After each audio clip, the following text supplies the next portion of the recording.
এটা হচ্ছে ব্রিসবেন শহরের আমার অন্যতম একটা পছন্দের জায়গা আর কি। হ্যাঁ, এটা হচ্ছে শহরের নিচে নদীর পাশ দিয়ে যে ওয়াকওয়ে বা রানিং ওয়ে বা সাইকেল ওয়ে, এটা হচ্ছে সেই ওয়ে আর কি। হ্যাঁ, এবং এই দিক দিয়ে মানুষ আপনার হাঁটাচলা করে, দৌড়ায়, সাইকেল চালায়।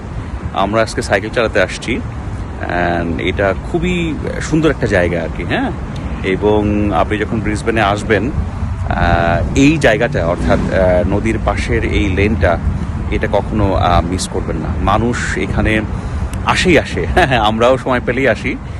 এবং এটা খুবই বিউটিফুল, আর বাতাস এত বিশুদ্ধ, এত চমৎকার। এখানকার এই বাতাস আপনার নিজের ফুসফুসে না নেওয়া পর্যন্ত বোঝা সম্ভবপর নয়। চলেন দেখি, একটু দেখি যে মানুষ কীভাবে এখানে এক্সারসাইজ করে।